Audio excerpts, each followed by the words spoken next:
दुनिया आज अपना अपना दीन, अपना अपना रिलीजन लेकर बैठती है। मैं बताऊं, इस्लाम पर एतराज़ात करने से पहले जरा हुकूक निस्वां, विमेन राइट्स के बारे में बात करो। बहुत सारी तंजीमें बात करती हैं आज औरतों के हुकूक के बारे में, लेकिन वो अपने गिरेबान में कभी झांकते नहीं। ये वो दुनिया है जहां औरतों के साथ सलूक क्या था पता है? रोमन एम्पायर, जो दुनिया का सबसे बड़ा एक निजाम चलाने वाली हुकूमत थी। रोमन एम्पायर, पर्शियन एम्पायर, नाम सुना होगा आपने। और यूनानी हुकूमतें थी। यूनानी हुकूमतों के दरमियान औरतों के सिलसिले में एक कॉन्फ्रेंस की गई थी कि इनको इंसान समझा जाए कि नहीं समझा जाए।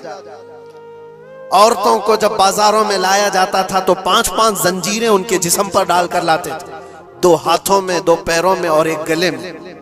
ये 5 जंजीरों के साथ मर्द औरत को हाँकता हुआ बाजार में लाता था। औरत का ये मकाम था दुनिया के पास।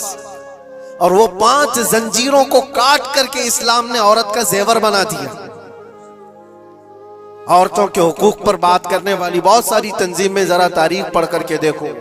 दूर क्यों जाएं, जिस मुल्क में हम जी रहे हैं यहाँ सती की रस्म हुआ करती थी। अल्हम्दुलिल्लाह, अल्हम्दुलिल्लाहिल हन्नानिल मन्नान अल्लज़ी खलक़ल इंसान व अल्लमहुल बयान वस्सलातु वस्सलामु अला रसूलिही सय्यिदिल इंसी वल जान व अला आलिही व अस्हाबिही ज़विल खैरि वल इहसान, अम्मा बअद, फ़अऊज़ु बिल्लाहि मिनश शैतानिर रजीम, बिस्मिल्लाहिर रहमानिर रहीम।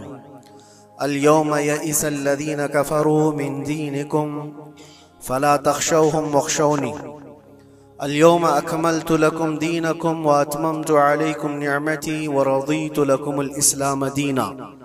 सदक़ल्लाहु मौलाना अज़ीम। बारगाह रिसालत मुआब सल्लल्लाहु अलैहि वसल्लम में दुरूद पाक का हदिया पेश करें। अल्लाहुम्मा सल्लि अला सय्यिदिना व मौलाना मुहम्मदिन मअदनिल जूदि वल करम व आलिहि व अस्हाबिहिल किराम व इब्निहिल करीम व बारिक व सल्लिम सलातन दाइमतन सरमदन अबदा। आज 9वीं ज़िलहिज्जा है, जिसको यौम अरफा कहा जाता है। आज के दिन कुरान अजीम की सबसे आखिरी आयत नाजिल हुई। कुरान आज मुकम्मल हो चुका था। अल्लाह के नबी सल्लल्लाहु तआला अलैहि वसल्लम आखिरी हज फरमा रहे थे, जिसको हज्जतुल विदा कहा जाता है। हुजूर पाक सल्लल्लाहु तआला अलैहि वसल्लम हज के दौरान थे और अरफा का दिन था। और इत्तेफाक ऐसे कि अरफा का दिन वो भी जुमा का ही था।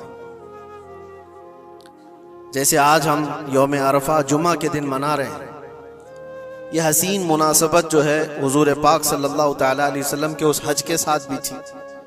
हुजूर ने जो हज फरमाया वो अरफा का दिन जुमा का था। और यह आयत नाजिल हुई, अल-यौम यइसल लज़ीना कफ़रू मिन दीनिकुम फ़ला तख़शौहुम वख़शौनी। आज के दिन कुफ़ार और मुशरिकीन, काफिर मायूस हो गए तुम्हारा दीन जो गालिब आने वाला है। अल-यौम अकमलतु लकुम दीनकुम, अल्लाह ताला फरमाते फला तख़शौहुम वख़शौनी, और तुम उनसे न डरो, मुझसे डरो। और आज के दिन मैंने तुम्हारा दीन मुकम्मल कर दिया। व रज़ीतु लकुमुल इस्लाम दीना, और तुम्हें इस्लाम देकर मैं राजी हुआ। इस तरह की बात किसी भी दीनी किताब में पहले की नहीं आई। यहूदियों के बड़े बड़े आलिम ये कहते थे कि अगर ऐसी आयत हमारी किताब में आई होती तो हम उसको ईद का दिन मना लेते, जिसमें अल्लाह ने ये फरमाया हो कि मैंने तुम्हारा दीन कंप्लीट कर दिया, तुम्हारा दीन मुकम्मल हो गया। इसमें कोई चीज बाकी नहीं रही इस दीन के अंदर कि कोई और नबी आएगा और उसको कंप्लीट करेगा। पहले आदम अलैहिस्सलाम से लेकर ईसा अलैहिस्सलाम तक जितने भी नबी आए, उनकी शरीयतें उनके ज़माने के लिए ख़ास थी। उनके कुछ उम्मती थे, कुछ इलाके थे, वहाँ तक के लिए उनकी शरीयत थी, उनके कानून थे, उनके लॉ थे। जो किताब तौरात उतरी वो मूसा अलैहिस्सलाम पर, उनका ज़माना ख़ास था। दाऊद अलैहिस्सलाम पर ज़बूर शरीफ, वो भी ज़माना ख़ास था, महदूद लोग थे, सबके ऊपर नहीं थी। ईसा अलैहिस्सलाम पर इंजील उतरी, जिसको बाइबल कहते हैं। ये उनके जमाने के लिए खास थी, एक इलाके के लिए भी खास रही। जहां जहां तक वो लोगों का उसका पैगाम पहुंचता रहा उन लोगों के लिए थी। लेकिन मोहम्मद रसूलुल्लाह सल्लल्लाहु तआला अलैहि वसल्लम पर जो कुरान उतरा, नबी भी आखिरी और किताब भी आखिरी। इसके बाद किताब तो क्या, अब कोई आयत भी कयामत तक नहीं आने वाली, किसी पर कोई आयत नहीं आने वाली। ये किताब मुकम्मल हुई। लेकिन कुरान पाक के उतरने का भी जो अंदाज है, वो डायरेक्ट हुजूर पाक सल्लल्लाहु तआला अलैहि वसल्लम पर पूरी किताब नहीं उतारी गई। तकरीबन 23 साल लगे। कभी एक आयत आती, कभी 2 आयतें, कभी 5 आयतें। मौके के एतबार से हजरत जिब्राइल अलैहिस्सलाम कुरान की आयतें लेकर उतरते थे और हुजूर पाक सल्लल्लाहु अलैहि वसल्लम को सुनाते थे, जिसको कहते हैं वही उतरना, वही का उतरना। ये कुरान पाक के नाजिल होने का जो प्रोसेस है वो 23 साल लग गए, 23 इयर्स। और 23 साल के बाद कुरान कंप्लीट हुआ। जब हुजूर पाक सल्लल्लाहु अलैहि वसल्लम की उम्र मुबारका 40 साल की थी, उस वक्त कुरान उतरना शुरू हुआ। जब आपकी उम्र मुबारका 63 साल की हुई तो कुरान कंप्लीट हुआ। और कंप्लीट किस दिन हुआ? यौम अरफा, जुमा के दिन, जो आज का दिन था। कुरान मुकम्मल हो गया। और आखिरी आयत ये नाजिल हुई। आखिरी आयत ये थी कि अल्लाह फरमाता है, आज के दिन मैंने तुम्हारा दीन मुकम्मल कर दिया और अपनी नियामतें तमाम कर दी और तुम्हें इस्लाम देकर राजी हुआ।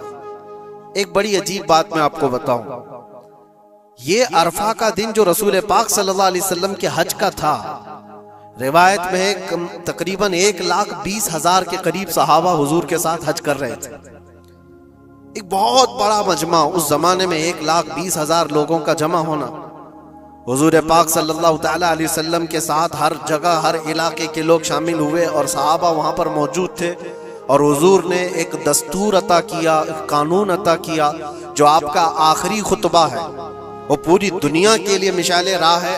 हुजूर ने जो अपना आखिरी खुतबा दिया था हज्जतुल विदा का, जिसमें जिंदगी गुजारने के ऐसे उसूल जो इससे पहले किसी ने दिए नहीं थे, वो सब के लिए फिट बैठते हैं आज भी।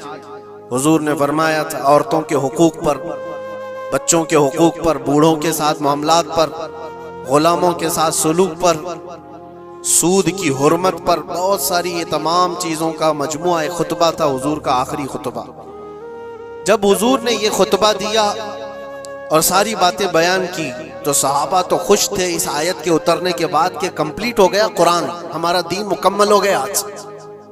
ऐसा नहीं कि अभी और कोई हुक्म आने वाला है, जो आना था हो गया। तो सहाबा खुश थे। लेकिन हजरत अबू बकर सिद्दीक रज़ियल्लाहु ताला अन्हु रो रहे थे। एक किनारे पर आप जाकर के रो रहे थे। सहाबा ने आपसे पूछा कि आज तो हमारा दीन कंप्लीट हुआ, मुकम्मल हुआ और कुरान मुकम्मल हुआ है, तो आपको रोने की वजह क्या है, क्या जरूरत है? आपने फरमाया दीन तो मुकम्मल हुआ, कुरान भी कंप्लीट हुआ, लेकिन इसके बैकग्राउंड में तुम ये क्यों नहीं सोचते कि अब हुजूर पाक की जिंदगी का भी जो मकसद था वो मुकम्मल हो गया, अब हुजूर हमारे साथ नहीं रहे। शायद हुजूर पाक सल्लल्लाहु तआला अलैहि वसल्लम इसके बाद ज्यादा हमारे दरमियान ना रहे, क्योंकि वो अल्लाह के रसूल थे। रसूल अपना पैगाम पहुंचाने के बाद फिर अपने रब के पास चला जाता है। ये बहुत गहरी सोच थी सिद्दीक अकबर रज़ियल्लाहु ताला अन्हु की। और हुआ भी ये कि इस हज के बाद हुजूर सल्लल्लाहु ताला अलैहि वसल्लम वापस मदीना तशरीफ ले गए और सिर्फ 2 महीने के बाद हुजूर पाक का विसाल हुआ। अपने हज के बाद नबी पाक सल्लल्लाहु ताला अलैहि वसल्लम 2 महीने तक मदीने में रहे। उसके बाद आप रहलत फरमा गए। आज बताना ये है कि ये दिन ऐसा है अरफा का जो हैबत तारी करता है। कुरान कहता है यौम यइसल्लज़ीना कफरू मिन दीनिकुम, आज के दिन कुफ्फार तुम्हारे दीन से मायूस हो गए कि कुछ नहीं बिगाड़ पाएंगे इस दीन का, जो करना था सब करके देख लेंगे। आज के दौर में आप सोचते होंगे कि मेरे दीन का फ्यूचर क्या है, दीन इस्लाम की हिफाजत कैसे हो सकती है? कोई फिक्र की बात नहीं। कुरान पाक 1400 साल पहले ये बयान कर रहा है काफिर मायूस हो चुके, कुछ नहीं कर सकेंगे, कुछ नहीं कर सकेंगे, तुम्हारे दीन से मायूस हो गए। और फिर रब ताला उसके फौरन बाद फरमाता फला तख्शौहुम वख्शौनी, तुम उनसे मत डरा करो, मुझसे डरो। अल्लाह इस दीन का हाफिज और नासिर और मददगार है। हम जैसे बहुत आएंगे जाएंगे और दीन को नुकसान पहुंचाने की कोशिश करने वाले भी बहुत से आएंगे और जाएंगे, मगर ये अल्लाह का चिराग है, फूकों से नहीं बुझाया जा सकता। इसकी रोशनी कभी खत्म नहीं होगी। अल्लाह ताला इसका हाफिज है, नासिर है। अरफा का दिन हैबत तारी करने वाला क्यों है? वो एक मैदान है। सुनो हदीस पाक, अल्लाह के नबी सल्लल्लाहु तआला अलैहि वसल्लम क्या फरमाते हैं? अन जाबिर रज़ियल्लाहु तआला अन्हु क़ाल क़ाल रसूलुल्लाह सल्लल्लाहु अलैहि वसल्लम मा मिन यौमिन अफ़ज़लु इंदल्लाहि मिन यौमि अरफा यंज़िलुल्लाहु इला समाई दुनिया फयुबाही बि अहलिल अर्दि अहल समाई फयक़ूल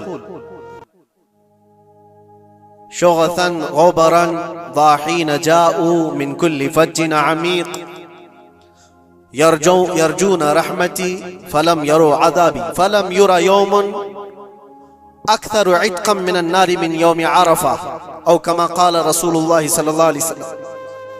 हज़रत जाबिर रज़ियल्लाहु तआला अन्हु फरमाते, हुज़ूर सल्लल्लाहु अलैहि वसल्लम फरमाते हैं, अरफा के दिन से ज्यादा अफजल कोई दिन अल्लाह के नजदीक मैंने नहीं देखा। आज के दिन से ज्यादा अफजल दिन देखा नहीं। अल्लाह तबारक व तआला आसमान वालों को बता करके जमीन वालों पर फख्र फरमाता है। ये जमीन वाले कौन है? हम लोग। जमीन वालों को दिखाकर अल्लाह तबारक व तआला फख्र फरमाता है मलाइका के सामने, और यूं इरशाद फरमाता है, ये देखो बिखरे बालों से परागंदा चेहरे के साथ थकान में चूर, सूरज की तमाजत और चिलचिलाती धूप को सहते हुए मेरे दरबार में खड़े। ऐ मलाइका, ये चाहते क्या है? देखो ये सब के सब पुकार रहे हैं, लब्बैक अल्लाहुम्मा लब्बैक, ऐ अल्लाह मैं हाजिर हूं, ऐ अल्लाह मैं हाजिर हूं। रब ताला फख्र करते हुए इरशाद फरमाता है, वो मेरी रहमत की उम्मीद में आए हुए और वो मेरा अजाब नहीं देख रहे, लेकिन ऐ मलाइका, मैंने उनकी इस हाजिरी को कबूल किया और उनको ऐसा पाक कर दिया जैसे वह आज ही अपने माँ के पेट से पैदा हो। और हुजूर फरमाते, फलम युरा यौमुन अक्सर इत्क़म मिनन नारि मिन यौम अरफा, आज के दिन से ज्यादा जहन्नम से आजाद होने वाला दिन मैंने देखा नहीं। हुजूर फरमाते, आज से ज्यादा। और एक बात हो सकता है आपके भी जहन में ये बात हो, ये अरफा का मैदान मक्का मुकर्रमा में पहले हजारों की तादाद में लोग होते थे, अब लाखों की तादाद में, लाखों की तादाद में लोग वहां पर मौजूद हैं और सबकी बख्शिश का ऐलान हो रहा है। ये पूरे दुनिया वाले जो हम लोग दूर हैं, जो जा ना सके, इनका क्या है? एक सहाबी रसूल ने हुजूर सल्लल्लाहु अलैहि वसल्लम से सवाल करी कि अल्लाह के नबी ये बताएं, ये जो आपने फजीलत बयान की है, क्या अरफा के दिन जिसके सीने में राई के दाने के बराबर ईमान हो और वह अल्लाह से बख्शिश तलब करे तो अल्लाह उसको माफ करता है, अल्लाह ताला उसकी बख्शिश फरमा ही देता है।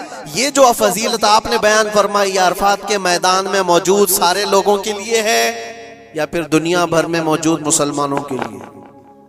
उस सहाबी रसूल ने ये सवाल हमारे जानिब से कर लिया होगा। अल्लाह के नबी सल्लल्लाहु अलैहि वसल्लम ने फरमाया, नहीं, दुनिया के किसी कोने में मुसलमान हो, अगर वो रब ताला से आज के दिन मगफिरत तलब करे तो अल्लाह ताला उसको हाजियों के साथ ही बख्शिश फरमा देता है। हाजियों के साथ जो अरफा के दिन वहां पर होंगे, अल्लाह तबारक व तआला इनकी भी बख्शिश फरमा देता है। आज के दिन की फजीलत है मेरे अजीज, कई हदीसें मौजूद हैं। हुजूर पाक सल्लल्लाहु तआला अलैहि वसल्लम से एक सहाबी ने पूछा, या रसूल अल्लाह सल्लल्लाहु अलैहि वसल्लम, अरफा के दिन के मुतालिक कुछ फरमाए। तो आपने फरमाया, युकफ्फिरुस सनत अल्लती क़ब्लहा व मा बअदहा, ये आज का दिन जो मौजूद है, फरमाते हैं आज से पहले वाला एक साल और आने वाला बाद का एक साल, ये सारे गुनाहों के कफ़ारे का एक दिन होता है। एक दिन, ये सारे पिछले एक साल, अगले एक साल, लेकिन ये सब चीजों में शर्त है उसका ईमान, उसका यकीन, अल्लाह की जात पर उसका ईमान और यकीन कैसा है, अल्लाह ताला उसके साथ वैसा ही सुलूक फरमाता है। लोग इसको हल्के में लें तो फिर वो हल्के में ही रह जाता है, और अगर इसकी अजमत उसके दिल पर है तो यकीनन वो अजमत किया भी जाता है।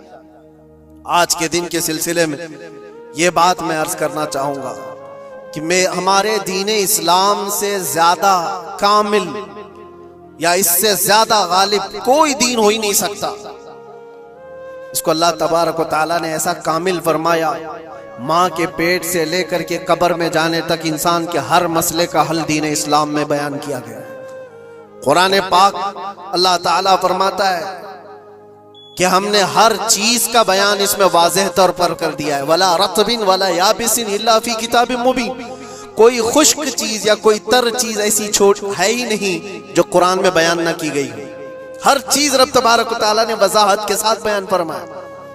और रब तआला ने यह भी फरमाया कि हमने ए महबूब हर चीज का वाज़ेह बयान आप पर उतारा है। सारी चीजें जो कंप्लीट है हमारे दीन के अंदर, लोगों को ऐसा लगता है कि दीन इसमें कच्चा है उसमें कच्चा है, जो गैर मुस्लिमों की तरफ से एतराजात है। मैं चैलेंज के साथ कहता हूं, मैं एक छोटा सा कुरान का तालिब इल्म, मैं एक छोटा सा खादिम, लेकिन आज के जमाने में जिसको कुरान पाक के इनकम्प्लीट होने पर या फिर दीन इस्लाम में किसी शोशे के बाकी रहने पर सवाल हो, वो हमसे बात कर सकता है। इंशाअल्लाह लज़ीज़ शाफी व वाफी जवाब दिया जा सकता है रब ताला के फज़ल से। इसलिए कि हमें पता है हमारा इल्म कम हो सकता है, लेकिन रब का वादा और रब का फरमान गलत नहीं हो सकता। रब ने जो फरमाया इस दीन को कंप्लीट कर दिया गया, तो दीन मुकम्मल है, दीन मुकम्मल है।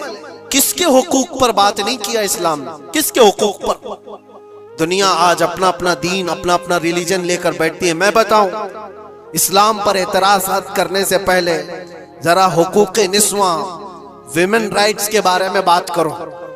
बहुत सारी तंजीमें बात करती हैं आज औरतों के हुकूक के बारे में, लेकिन वो अपने गरिबान में कभी झांकते नहीं। ये वो दुनिया है जहां औरतों के साथ सुलूक क्या था पता है? रोमन एम्पायर, जो दुनिया का सबसे बड़ा एक निजाम चलाने वाली हुकूमत थी, रोमन एम्पायर, पर्शियन एम्पायर, नाम सुना होगा आपने। और यूनानी हुकूमतें थी। यूनानी हुकूमतों के दरमियान औरतों के सिलसिले में एक कॉन्फ्रेंस की गई थी कि इनको इंसान समझा जाए कि नहीं समझा जाए। औरतों को जब बाजारों में लाया जाता था तो 5-5 जंजीरें उनके जिस्म पर डालकर लाते थे, 2 हाथों में, 2 पैरों में और 1 गले में। ये 5 जंजीरों के साथ मर्द औरत को हाँकता हुआ बाजार में लाता था। औरत का ये मकाम था दुनिया के पास, और वो 5 जंजीरों को काट करके इस्लाम ने औरत का जेवर बना दिया। औरतों के हुकूक पर बात करने वाली बहुत सारी तंजीमें जरा तारीख पढ़ करके देखो। दूर क्यों जाएं, जिस मुल्क में हम जी रहे हैं यहाँ सती की रस्म हुआ करती थी, यानी किसी का पति मर गया हो तो औरत को जीने का हक नहीं था, बल्कि सती एक ऐसी रस्म थी। ऐसे एक रस्म का नाम है कि शोहर के इंतकाल के बाद जिंदा औरत को भी जला दिया जाता था, औरत को भी जल जाना था। चंद दिनों के बाद फिर माहौल तब्दील हुआ तो इसमें थोड़ा सा अपग्रेड किया हुआ था मामला कि अब जलाया नहीं जाएगा, लेकिन उसको मुआशरे से दूर जंगलों में छोड़ दिया जाएगा। औरत जिंदा तो रहेगी लेकिन मुआशरे में नहीं रहेगी। बेवा औरत के लिए मामला था। बेवा औरत को अपशगुन समझा जाता था। वो आज भी बहुत सारे जाहिलों के दरमियान मौजूद है ये रस्म। कोई बेवा औरत आई तो लोग ये समझने लगते हैं कि घर में अपशगुन हो जाएगा। ये सारे मामला औरतों के हुकूक के सिलसिले में किसने खत्म किया है? ये सारे रस्म और रिवाजात। और यहूदियों के यहाँ क्या था, ईसाइयों के यहाँ क्या था? उनके यहाँ ये था कि औरत अगर नापाकी के दिन में आ जाए, जो उसके मंथली पीरियड्स के दिन होते, तो औरतों को अस्तबल में रखा जाता था, जहां घोड़े बांधे जाते थे, जहां जानवर होते थे। उनका बर्तन अलग, उनका गिलास अलग, उनका चम्मच अलग, उनके खाने की चीजें अलग हो जाती थी। या औरतों के साथ मामलात यहूद किया करते थे, यहूदी करते थे। आज पूरी दुनिया में ये एतराजात उठाए जाते हैं कि इस्लाम औरतों को 4 दीवारी के अंदर रखता है। जालिमों, तुम्हें पता नहीं ये इस्लाम ही है जिसने जन्नत को औरत के कदमों के नीचे रखा। अल जन्नतु तहता अक़दामिल उम्महात, मेरे आका ने फरमाया है लोगों तुम्हारी जन्नत तुम्हारे माँ के कदमों के नीचे। इसको बहन की शक्ल में क्या फरमाया और बीवी की शक्ल में क्या मकाम दिया, जरा पढ़ करके तो देखो इस्लाम को। एक लुकमा भी अगर खिलाते हो बीवी को तो सदक़े का सवाब रखा गया। बहन की दुआ भाई के हक में ऐसे कबूल होती है जैसे कोई खाने काबा के पास दुआ कर रहा हो। और बेटी की दुआ, बेटी के लिए क्या फरमाया, मेरे आका फरमाते हैं जिसने अपनी एक बेटी की परवरिश की और उसको सही जगह पर शादी करके दिया, मेरे आका फरमाते हैं उस पर मेरी शफाअत वाजिब है, उस पर जन्नत है। ये औरतों के हुकूक इस्लाम ने दिए, कहां से उठाकर कहां रख दिया। और जो बेवाओं के साथ सुलूक था, बेवा को अब शगुन माना जाता था, एक दो नहीं 10-10 बेवा औरतों से मेरे आका ने निकाह फरमाया। सैयदुल अंबिया हैं, सैयदुल रसूल हैं। अरे हुजूर पाक सल्लल्लाहु अलैहि वसल्लम चाहते ना तो बड़े बड़े बादशाहों की बेटियां हुजूर के हरम में आ जाती, हुजूर पाक सल्लल्लाहु ताला अलैहि वसल्लम के निकाह में आती हुजूर अगर चाहते। और अरब लोग ये पेशकश कर भी चुके थे, अरब जो है आकर हुजूर से कहे भी थे कि तुम जवान हो मोहम्मद, अगर तुम चाहो तो सबसे हसीन लड़कियां दुनिया की तुम्हारे पास लाकर रख देंगे। सबसे हसीन लड़कियां, सबसे मालदार लड़कियां, किसी बादशाह की बेटी हो या किसी बहुत बड़े अमीर जाती हो, कोई अमीर जाती हो, दोशीजा हो, तुम्हारे यहाँ लाकर रख देंगे। अरबों ने कहा था बस एक शर्त है, तुम ये दीन की दावत देना छोड़ दो, तुम ये इस्लाम की बात करना छोड़ दो, तुम्हारे लिए हर तरह का हुस्न लाकर रख दिया जाएगा। मेरे आका ने उनकी इस पेशकश को ठुकरा करके 25 साल की उम्र में 40 साल की बेवा से निकाह फरमाया था। ये हुजूर पाक सल्लल्लाहु ताला अलैहि वसल्लम ने औरतों के हुकूक नहीं बयान फरमाए, और आखिरी खुतबे में भी हुजूर ने ये हुकूक बयान किए अपने जाने से पहले। औरतों के मामलात में मैं तुमको अल्लाह से डराता हूं कि उनके साथ हुस्न सुलूक करो। इस्लाम में कोई चीज बाकी नहीं छोड़ी हुजूर। ये आखिरी खुतबा था हुजूर का आज के दिन, अरफा के दिन हुजूर ने ये फरमाया था कि आज के दिन मैं ऐलान करता हूं कोई गोरा काले से अफजल नहीं, कोई अरबी अजमी से अफजल नहीं, तुम सब के सब कुल्लुकुम मिन आदम व आदम मिन तुराब, तुम सब के सब आदम से पैदा किए गए हो और आदम को मिट्टी से बनाया गया। ये हुजूर पाक सल्लल्लाहु अलैहि वसल्लम ने फरमाया इक्विलिटी, बराबरी, यकसा हुकूक। दुनिया जो कहती है कि सबको बराबर के हुकूक होना चाहिए, ये सब ढकोसले हैं, दावे हैं, किसी के यहाँ कोई बराबरी नहीं। बराबरी किसको कहते हैं पता है? बराबरी इसको कहते हैं कि ईरान से किसरा का कोई कासिद आया था मदीने में हजरत उमर के जमाने में, ये ढूंढने के लिए कि बादशाह का महल कहाँ है। मदीने में लोगों से पूछा कि तुम्हारा बादशाह रहता कहाँ है, तो लोग हंस करके कहे हमारा बादशाह होता ही नहीं। कहा फिर क्या होता है? कहा अमीरुल मोमिनीन। कहा अच्छा वही अमीरुल मोमिनीन, उसका महल कहाँ होता है? फिर लोग हंस पड़े, कहा उसका महल नहीं होता है, उसका महल ही नहीं होता है। कहा फिर कहाँ है? कहा देखो वो पीपल के झाड़ के नीचे सो रहा होगा। ईरान का कासिद आया हुआ है जिनकी पूरी फौज में सरसरी छा जाती थी उमर इब्न खत्ताब के नाम से, वो पीपल के झाड़ के नीचे सो रहा है। वो आया और जाकर के देखा तो एक दरख्त के नीचे हजरत उमर फारूक नंगी पीठ आराम फरमा रहे। बराबरी की बात ये दुनिया करती है लेकिन कोई इक्विलिटी किसी का नहीं है। हमने बहुत सारे मुल्क देखे, बहुत सारी जगहों पर हमने देखा है अमीरों के लिए अलग कानून है, गरीबों के लिए अलग कानून है। बादशाह का बेटा जुर्म करे तो उसके लिए 100 खून माफ है, गरीब अगर छोटी सी भी जुर्म करे तो सालों वो सलाखों के पीछे रह सकता है। ये इक्विलिटी की बात दुनिया करती है और इस्लाम जिस इक्विलिटी की बात करता है वो क्या है? नबी पाक सल्लल्लाहु ताला अलैहि वसल्लम अपने आखिरी दिनों में, ये आखिरी दिन है, सहाबा को जमा करके फरमाते हैं कि मेरे जाने का दिन करीब आ चुके, तुम में से किसी का कोई हक बाकी है तो मुझसे ले सकता है। कोई हक बाकी है वो सैयदुल अंबिया है, जिनके एक जुबान पर अल्लाह तबारक व तआला किसी को जन्नत अता करे। वो रसूल कहता है कि तुम में से किसी को कोई हक बाकी है तो ले सकता है। सहाबा खामोश थे लेकिन एक सहाबी खड़े हो गए, कहा मेरा एक हक बाकी है। ऐसा भी एक दीन है, हुजूर से कहते मेरा हक बाकी है। हुजूर ने फरमाया क्या बाकी आज ले सकते हो? उन्होंने कहा पैसा नहीं, दौलत नहीं। एक बार याद है जंग में जाने के वक्त आप सफ़ें दुरुस्त कर रहे थे।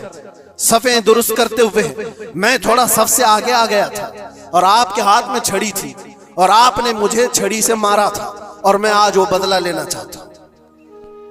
अल्लाह अकबर, रोंगटे खड़े हो जाते हैं सुनकर। उन्होंने जैसे ही कहा सहाबा की गर्दनें तन गई।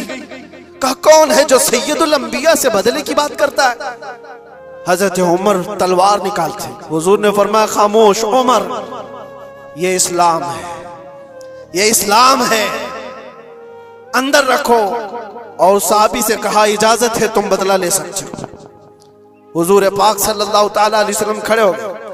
वो सहाबी आगे आए और कहा कि मैं बदला इस सूरज में लूंगा कि जिस वक्त आपने मुझे मारा था उस वक्त मेरे बदन पर कोई कपड़ा नहीं था, मैं सिर्फ लुंगी पहना हुआ था, तहबंद थी, ऊपर का जिस्म मेरा खुला हुआ था, मेरे जिस्म पर कोई लिबास नहीं था, ऊपर सिर्फ तहबंद पहना हुआ था। मैं चाहता हूं कि आप भी सिर्फ तहबंद पर हो, आपका जुब्बा निकाल दीजिए आप।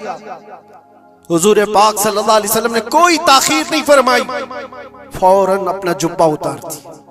सहाबा देख करके हैरत ज़दा थे, सबके जिस्मों पर कपकपी थी, ये कौन बंदा है? महबूबे खुदा की बारगाह में इस तरह की बात करता है। अल्लाह तबारक व तआला जिसके लिए हुक्म फरमाए, जिब्राइल जिसके कदमों का बोसा ले, आज वो सैयदुल अंबिया के सामने बदले की बात कर रहे। सब हैरत ज़दा थे, लेकिन फरमान था मुस्तफा का, किसी ने कुछ नहीं कहा। हुजूर ने जुब्बा उठा दिया। वो सहाबी बढ़ करके आए, पीछे की तरफ आए और हुजूर पाक के दो कंधों के बीच में जो मोहरे नबुव्वत थी उसको चूम करके बोसे लेने लगे और कहा फुस्तु बिरब्बिल काबा, रब्बे काबा की कसम, मैं अपनी मुराद को पहुंच गया। कहा बस ये बदला लेना था कि हुजूर पाक सल्लल्लाहु अलैहि वसल्लम के दोनों कंधों के बीच में मोहरे नबुव्वत थी जो सूरज से ज्यादा चमकती थी। वो सहाबी कहते हैं महीनों से, सालों से मुझे इसका इंतजार था कि एक बार मोहरे नबुव्वत देख लूं। मैंने ये रास्ता इख्तियार किया सिर्फ मोहरे नबुव्वत को चूमने की। वाकया तो अपनी जगह पर, लेकिन हुजूर सैयदुल अंबिया ने अपने आप को जो पेश फरमाया, बताओ कोई इससे ज्यादा इक्वलिटी की बात कर सकता है? कोई आए जवाब देने के लिए जनता के सामने तो पता चले वो सिर्फ दीन इस्लाम है। आज के दिन हुजूर का ये खुतबा भी था। हुजूर ने फरमाया जाहिलियत की जितनी रस्में थी आज मैं उनको पैरों से रौन देता हूं। हुजूर ने फरमाया सबको मैंने रौन दिया और जितने भी सूद के मामलात थे मैंने सबको खत्म कर दिया। सूद को हुजूर ने हराम फरमाया। मुसलमानों, इस बुरी बला में कभी ना पड़ना, इसलिए कि मैंने अपने मुताले में देखा इससे ज्यादा हिलाकत वाली चीज किसी के बारे में मैंने नहीं सुना। सूद का एक लुकमा खाने पर जितनी वईद आई है, जितनी खतरनाक वईद आई है, इससे ज्यादा मैंने नहीं देखा। हुजूर पाक सल्लल्लाहु अलैहि वसल्लम फरमाते जो सूद का एक लुकमा खाया गोया के खाने काबा के सामने वो अपनी मां से जिना करने के बराबर। मुसलमानों के लिए है ही नहीं चीज जिसको आप कोई भी नाम दे दे, लेकिन सूद से ऐसे बचो जैसे आग से बचते हो। आज के दिन के ये पैगामात थे मेरे आका सल्लल्लाहु अलैहि वसल्लम के। ये खुतबा हज्जतुल विदा का आपको भी चाहिए कि पढ़े और दूसरों तक भी इसको फैलाएं। रब तबारक व तआला ने जो हमारे लिए बशारत अता फरमाई, इससे ज्यादा खुशी का दिन भी कोई नहीं। आज ऐ मुसलमानों फख्र करो, जिस दीन पर तुम हो वो कंप्लीट दीन है, इसमें किसी भी तरह की कोई कमी की गुंजाइश ही नहीं। ला रैब फीह, इसमें कोई शक की गुंजाइश नहीं। तुम फख्र करो इस बात पर कि अल्लाह ताला ने तुम्हें दीन इस्लाम में पैदा किया है और आखिरी रसूल की उम्मत में बनाया है। जिस दीन को अल्लाह ने खुद फरमाया कि तुम्हें देकर मैं राजी हुआ, उस दीन में अल्लाह ने तुम्हें पैदा किया। अब बस ये दुआ करते हुए जाओ, ऐ अल्लाह तूने इस इस्लाम में पैदा तो किया है, बस हमारी आखिरी सांसें भी इस्लाम पर अता फरमा। व आखिरु दावाना अनिल हम्दुलिल्लाहि रब्बिल आलमीन। अस्सलाम।